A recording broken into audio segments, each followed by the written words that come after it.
다 같이 사도신경 신앙 고백함으로 기도에 시작합니다. 전능하사 천지를 만드신 하나님 아버지를 내가 믿사오며 그 외아들 우리 주 예수 그리스도를 믿사오니 이는 성령으로 잉태하사 동정녀 마리아에게 나시고 본디오 빌라도에게 고난을 받으사 십자가에 못 박혀 죽으시고 장사한 지 사흘 만에 죽은 자 가운데서 다시 살아나시며 하늘에 오르사 전능하신 하나님 우편에 앉아 계시다가 저리로서 산자와 죽은 자를 심판하러 오시리라. 성령을 믿사오며 거룩한 공예와 성도가 서로 교통하는 것과 죄를 사하여 주시는 것과 몸이 다시 사는 것과 영원히 사는 것을 믿사옵나이다. 아멘. 찬송가 430장 찬송버립니다. 430장입니다.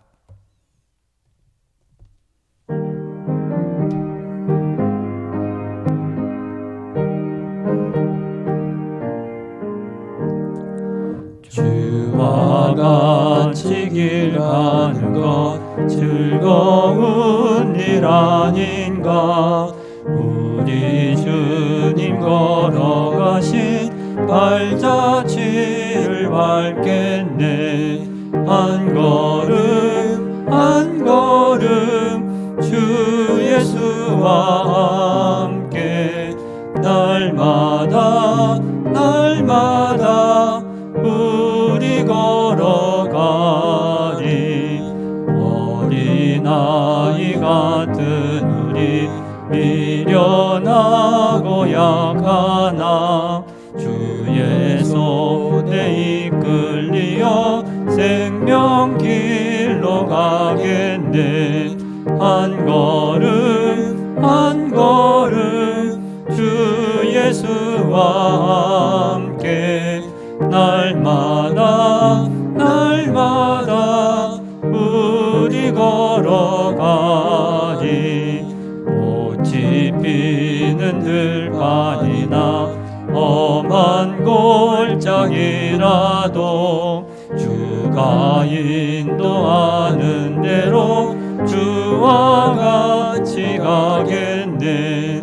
한 걸음 한 걸음 주 예수와 함께 날마다 날마다 우리 걸어가리.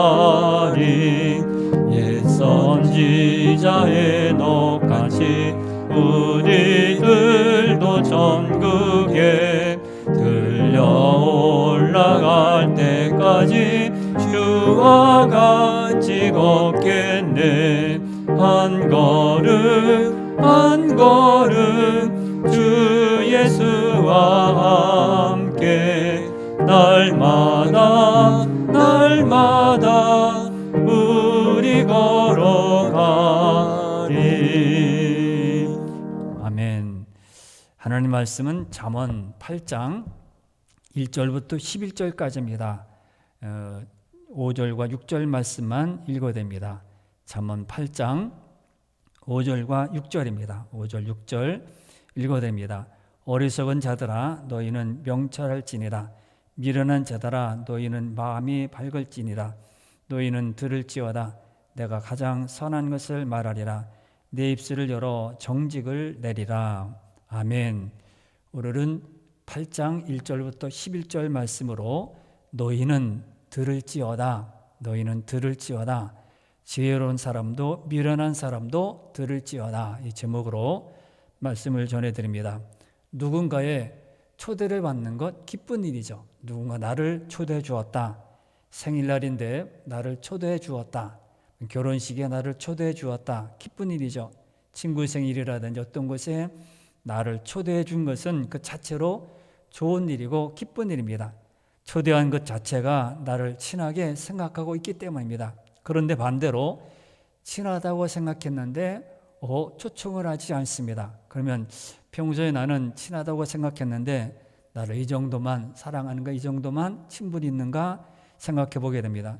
오늘 말씀에서 그 내용이 나타나 있는데 초대받으면 좋은 것, 초대받았을 때 참 좋은 것들을 오늘 말씀하고 있습니다. 그리고 초대에 응하면 좋은 초대가 된다, 이런 것을 말씀하고 있습니다. 과연 무엇일까요? 하나씩 하나씩 살펴보면서 우리는 기도하겠습니다. 첫째는 지혜가 나를 부르고 있다는 것입니다. 지혜가 나를 부르고 있습니다. 지혜가 나를 부르고 있대요. 사람이 나를 부르는 것이 아니라 지혜가 나를 부르고 있다고 말씀합니다. 1절 말씀을 읽어드립니다. 1절에 보면 이렇게 말씀합니다. 지혜가 부르지 아니하느냐, 명철이 소리를 높이지 아니하느냐, 이렇게 말씀합니다. 이 내용을 보면 않느냐 역설적인 표현이죠. 지혜가 바로 우리를 부르고 있다. 그리고 명철이 우리를 부르고 있다. 지혜와 명철이 우리를 부르고 있다고 합니다. 분명히 나를 분명히 부르고 있다고 말씀하고 있습니다. 그냥 부르는 것이 아니라 중간에 보면 소리를 높이지 않느냐, 소리를 높여서 나를 부르고 있습니다. 그러므로 모든 지혜의 초대를 듣지 않을 수 없습니다. 모든 사람, 나는 못 들었는데, 나는 하나님의 말씀 전도 못 받았는데, 나는 교회에 오라는 소리 못 들었는데, 다 그것은 거짓말입니다. 그것은 왜 그렇습니까? 이유가 나타나 있는데 2절과 3절에 있습니다. 2절과 3절을 읽어드립니다.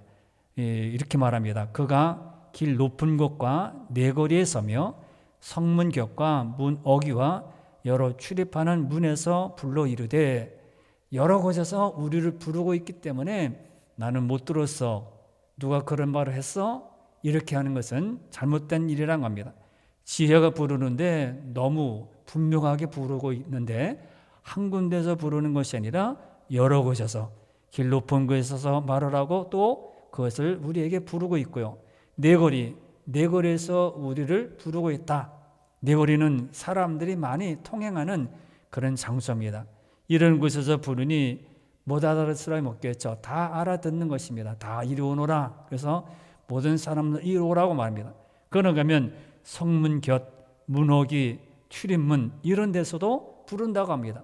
성문은 그 성으로 들어가는 자들이 전부 거쳐야 하는 관문입니다.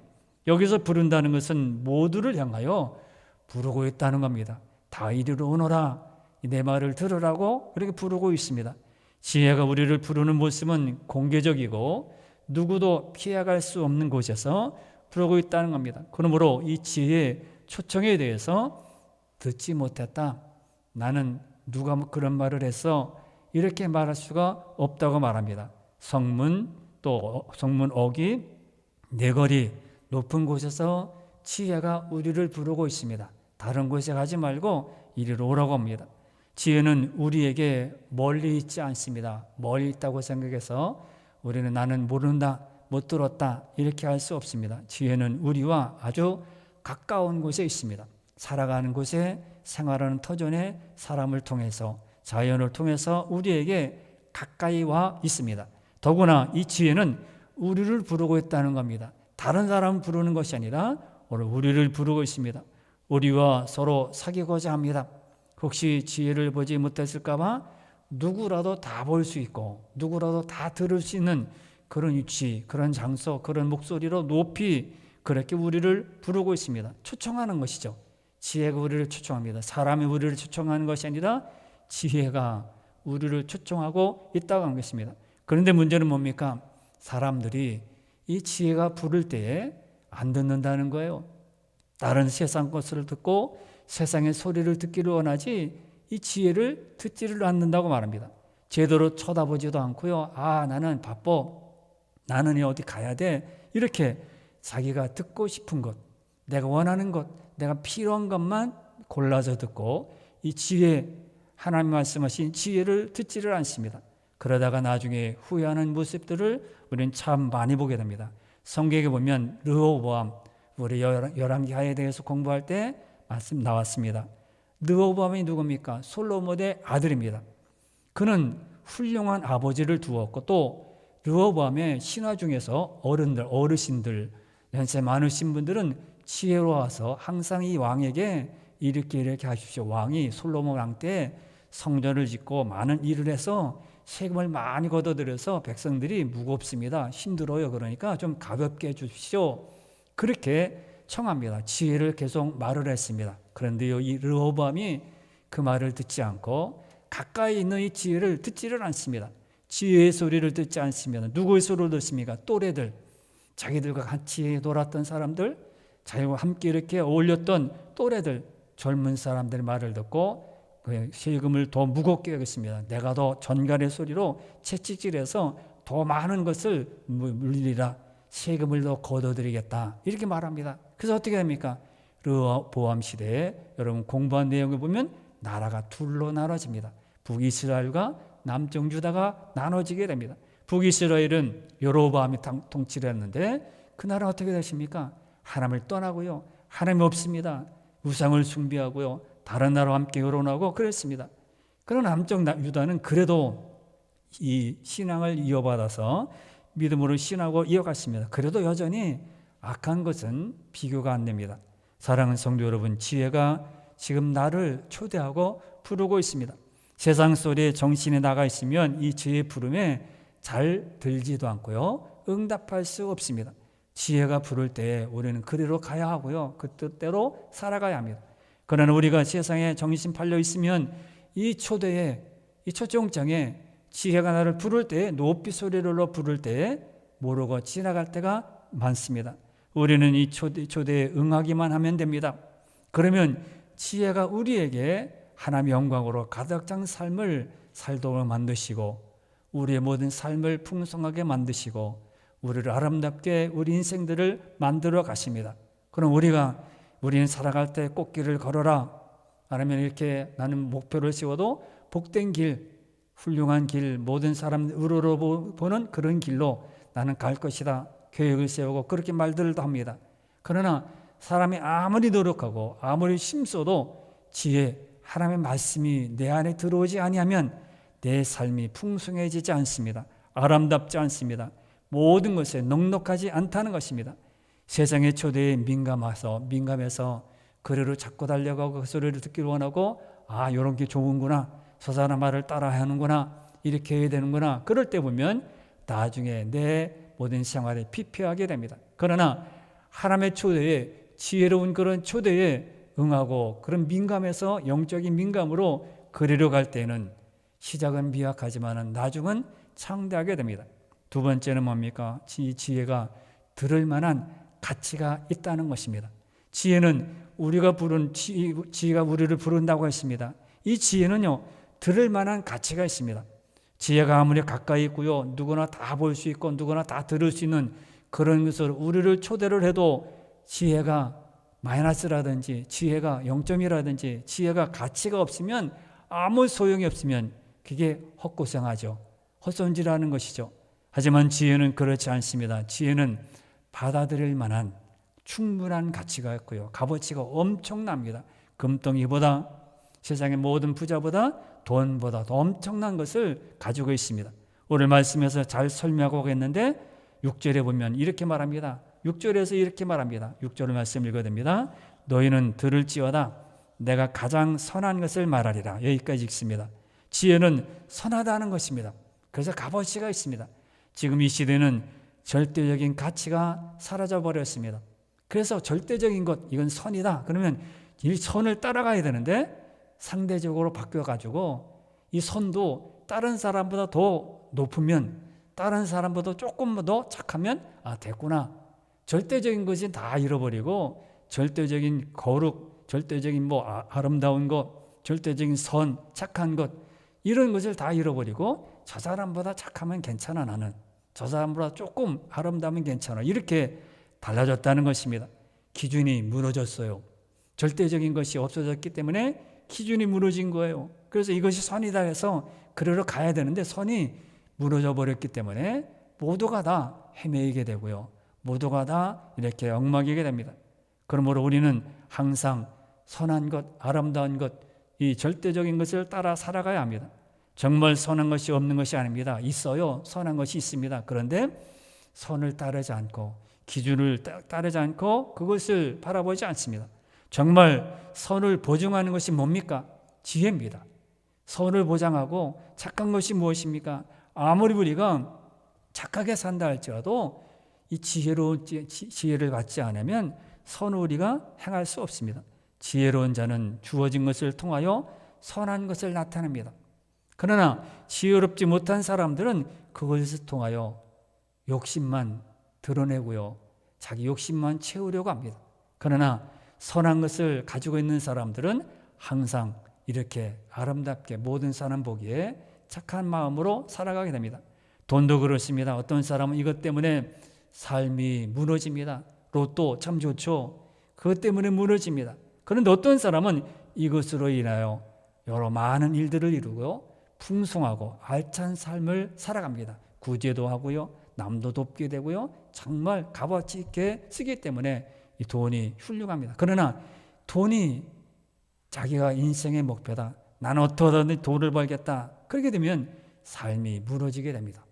목표를 거기에 두었기 때문에 벌면 좋지만 그러나 버는 대로 다 소비해버리고 삶이 엉망이 되고요. 무너지고 맙니다. 그럼 뭘 어떻게 합니까? 뭔 차이입니까? 지혜로우냐? 지혜가 있느냐? 없느냐? 그런 차이입니다. 지혜로운 자는 선을 따라 선을 만들어냅니다. 지혜로운 사람들은 항상 선한 절대적인 선, 이 선을 따라서 항상 선한 것을 만들어냅니다. 좋은 것을 자꾸 만들어내는 것이죠. 그러나 선을 따르지 않기 때문에 자꾸 거짓말하고요. 자꾸 속이게 되고 자꾸 모면하게 되고 요 시간만 모면하게 되고 그렇게 살아갑니다. 그리고 지혜는 6절에서 또 뭐라고 합니까? 뒤에 읽지 않은 6절 뒤에를 읽어야 됩니다. 내 입술을 열어 정직을 내리라 이렇게 말합니다. 지혜는 정직합니다. 요즘 사람들은 정직하게 살면 죽는다고 합니다. 안 된다고 말합니다. 특히 사업하는 사람들은 남을 잘 속여야 우리는 돈을 벌 수 있다고 합니다. 그래서 이 병든 소를 사돈에게 팔면 성공한다요. 세상에서 그런 이 속담도 있습니다. 그런 속어도 있습니다. 병든 소인데 이걸 사돈에게 팔아야 성공할 수 있다. 세상에 사업할 때 그것이 통념이라고 합니다. 어떻게 팔아요? 병든 소인데 어떻게 팔 수 있습니까? 그러나 어떻게 말을 참 잘해가지고 사돈한테 그것을 파는 겁니다. 그러면 성공이라고 합니다. 지혜를 얻은 자는 어떤 경우에도 정직하고 공평하게 일을 합니다. 정직한 것은 때로는 손해를 봅니다. 남들처럼 대충 하지 않습니다. 그러므로 돈이 들어오지 않아요. 손해가 이만저만이 아닙니다. 팔이 날린다고 하죠. 사람이 찾아오지도 않습니다. 또 사람들의 소문도 내지 않습니다. 그런데 긴 시간을 놓고 보면 정직하게 한 사람이 계속 사업을 하게 되고 잠깐 눈속임으로 잠깐 사람들을 속여서 하는 모든 사람들은 지속적으로 계속 일을 해가지 못합니다. 사람들은 속임을 당했다는 그런 느낌을 받으면 다시는 거래하지 않기 때문입니다. 식당에 들어가서도 마찬가지죠. 식사 빌릴 때 참 잘 왔다. 맛이 좋다고 소문나서 찾아왔는데 별로예요. 불친절하고요.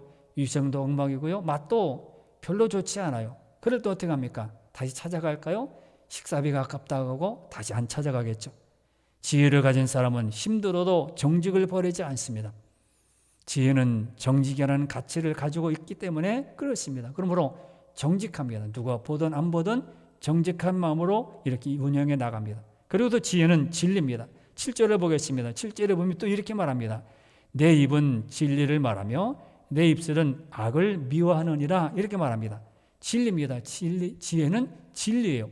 사람들은 진리가 무너졌다고 합니다. 요즘에 진리가 어디 있어? 참된 것이 어디 있어? 다 속이고 나는 정말 참된 것이다. 원조가 어디 있습니까? 나는 참 원조다. 원조를 붙여놔도 그거 다 가짜라고 그렇게 말합니다. 참기름도 뭐 참기름이 그것이나 계속 참기름이다. 그래서 그렇게 이 진리가 무너졌다고 말합니다. 그런 말을 왜 합니까? 세상 사람들 모든 지혜가 다 없기 때문에 그 마음에 잡고 있는 모든 것이 다 거짓이기 때문이죠. 지혜를 가진 자들은 여전히 진리를 말합니다. 그리고 진리의 가치를 소중하게 여깁니다. 남을 속이고 남의 손해를 보는 그런 모든 것은 하지 않고 다른 사람을 이롭게 하는 것을 기뻐하는 사람들이 됩니다. 세상은 진리를 갖지 않은 사람들에 의해서 움직이는 것 같지만은 아닙니다. 진리를 왜곡하고 잘못된 것을 말하고 거짓을 모든 사람에게 퍼뜨리는 그 사람 때문에 일이 진행되는 것이 아닙니다. 실질적인 것을 보면 진리에 서 있는 사람들이 있기 때문에 세상이 움직이고요. 역사는 움직이게 되어 있습니다. 그러므로 이것을 우리가 알고 따라가야 합니다. 그렇게 술수를 부리고 불법을 저지르고 잠깐 올라가고 잠깐 높아지는 것 그런 것 참 성공한 것 같죠. 그러나 그런 사람들 사라지는 것이 엄청나게 많습니다. 역사에 보면 그게 다 진리예요. 그게 다 순리입니다. 그런 모든 것을 보면 다 그 사람들 사라져버려요. 그러나 정직하게 정말 진리의 말씀으로 항상 옳은 것을 따라 살 때 그런 사람들을 통하여 역사는 이어져 간다는 것입니다. 사랑하는 성도 여러분, 우리는 성도들이기 때문에 이렇게 동네에 들어가면 저 사람 때문에 이 동네가 살아난다고 그 말을 들어야 합니다. 진리를 가지면 그런 소리를 들을 수 있어야 합니다. 지혜가 바로 진리이기 때문이죠. 참된 것이기 때문에 남이 보든 안 보든 우린 그것을 따라 살아가야 합니다. 그리고 지혜는 의롭습니다. 8절 말씀에 보면 또 이렇게 말합니다. 진리를 이렇게 말합니다. 내 입의 말은 다 의로운즉 그 가운데 구분 것과 패역한 것이 없나니 그렇게 말합니다. 의롭습니다. 세상 사람들의 말은 깨끗하지 못합니다. 남을 쓰러뜨리고요, 남을 모함하고요, 어떻게 하면 남을 쓰러뜨릴까, 남을 없애버릴까, 그래서 내가 높아져야 되는데 이것입니다. 그래서 남이 넘어지면 박수 쳐주고 너무너무 좋아합니다. 밖으로는 어떻게 해 그러지만 속은 너무너무 시원하다고 말합니다. 있지도 않은 말을 퍼뜨리고요, 자신에 대해서 핑계를 대는 말을 많이 하게 됩니다. 이런 말들은 결국 다른 사람들과 다툼이 됩니다. 다른 사람을 불편하게 만듭니다. 말 자체에서 다른 사람에 대한 정결함이 없기 때문입니다. 자신에게 이득이 되는 것만 쫓아가서 말하기 때문입니다. 그러나 지혜를 가진 자는 다릅니다. 지혜를 가진 자는 자신이 손해보는 일이 있더라도 바른 말을 하려고 합니다. 지혜의 가치가 의로움에 있기 때문입니다. 지혜가 의롭습니다. 지혜는. 그래서 의로운 것에 지혜가 있기 때문에 항상 그 말을 따르려고 하는 것이죠. 바른 말을 하고요, 손해보는 일이 있더라도 그대로 따라갑니다. 지혜는 인생의 본질적인 가치들을 담고 있습니다. 그래서 조금 전에 설명드린 이 내용에 보면 선, 정직, 진리, 의 이런 것이 지혜의 본질적인 것입니다. 다른 어떤 것에서 온 것이 아닙니다. 지혜 자체 안에 이런 것이 있습니다. 선한 것, 정직한 것, 진리, 의 이런 것이 지혜 자체 안에 있는 것입니다. 그 자체로 존재하는 것입니다. 지혜는 이렇게 본질적인 가치를 담고 있습니다. 그래서 지혜를 구해야 하고요, 지혜를 얻어야 하고요, 지혜 안에 우린 있어야 합니다. 그래서 본문에서도 말씀하기를 지혜를 얻는 자야말로 명철한 자다. 지혜를 가진 자는 명철한 자다. 지혜를 얻는 자들은 명철한 자다. 그리고 5절에 보면 마음이 밝은 자라고 말씀합니다. 이런 사람들이 밝은 자라는 겁니다. 마음이 밝은 자라는 표현 얼마나 멋집니까?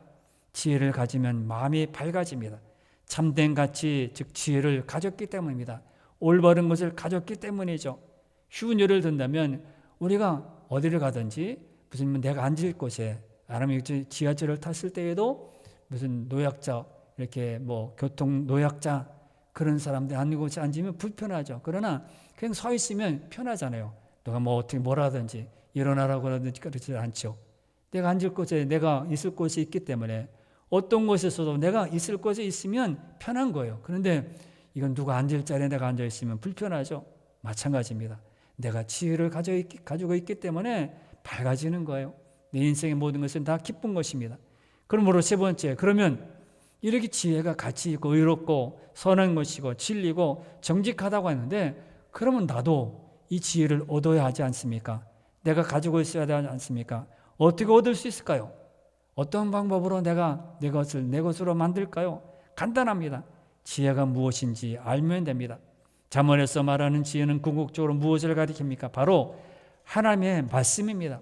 지혜를 얻는 것은 하나님의 말씀 곧 성경 말씀에 귀를 기울이는 것입니다. 쉬운 거죠. 말씀에 자꾸 귀를 기울이고 말씀 따라 살고요, 말씀에 순종하고요, 말씀에서 원하는 대로 하고 서로 넘어가지 않고 하나님께서 원하신 대로 따라가는 겁니다.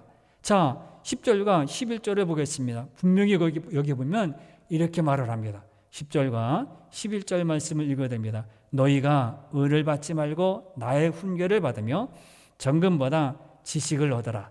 대저 지혜는 진주보다 나음으로 원하는 모든 것을 이에 비교할 수 없음이니라. 뭐라고 합니까?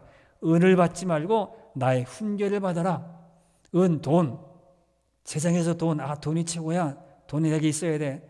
그런 것을 말하지 말고 나의 훈계, 나의 지혜, 하나님이 주신 말씀을 받아라. 또 정금보다 지식을 얻어라.